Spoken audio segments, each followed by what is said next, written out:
எது எப்படி ஆனாலும் திராவிட இயக்கத்தினுடைய அடிப்படை கொள்கைப்படி எல்லோருக்கும் எல்லாம் கிடைக்கிறதை உறுதி செய்கின்ற வகையில எதிர்க்கட்சி வரிசையில இருந்து நாங்கள் நிச்சயம் செயல்படுவோம்.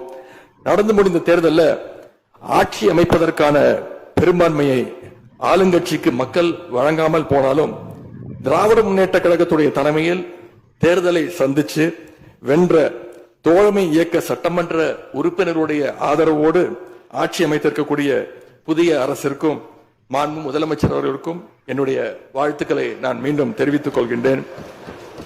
மாண்புமிகு பேரவைத் தலைவர் அவர்களுக்கும் பேரவை துணைத் தலைவர் அவர்களுக்கும் என்னுடைய நன்றி.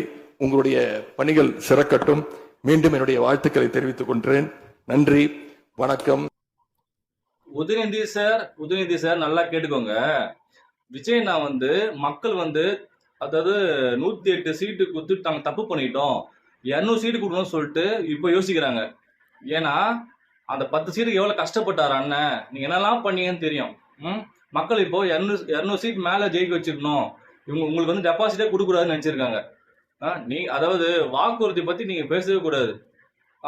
10 லட்சம் கோடி கடன் வச்சுட்டு போயிருக்கீங்க, கஜனா பெட்டி காலி பண்ணிட்டு போயிருக்கீங்க. விஜயன் இப்பதான் பொறுப்பேற்று இருக்காரு, ஏகப்பட்ட இது இருக்கு. அவர் சொன்ன ஒண்ணு கண்டிப்பா ஒண்ணு பண்ணுவாரு, சரிங்களா? நீங்க எதுவும் ஃபீல் பண்ண தேவையில்ல. கஜனா காலி பண்ணிட்டு போயிட்டு இப்ப அவர் எல்லாத்தையும் பண்ணணும் அப்படின்னு என்னென்னவோ வாக்குறுதிகள்லாம் விட்டுட்டாரு. நீங்க கவர்ற மாதிரி வாக்குறுதி கொடுத்துட்டா சொல்லிட்டீங்க. பண்ணுவாரு, வெயிட் பண்ணுங்க. விஜயன் பெண்களுக்கு பாதுகாப்பு சட்டம் வந்திருக்கு, போதைப்பொருள் தடுப்பு சட்டம் வந்திருக்கு, சரிங்களா?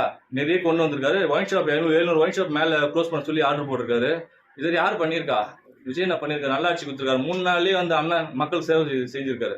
அது நீங்க பண்ணியிருந்தா நல்லா நாடு இங்க முன்னேறி இருக்கும். கண்டிப்பா விஜய் நல்லா பண்ணுவாரு, நீங்க பார்க்க தான் போறீங்க.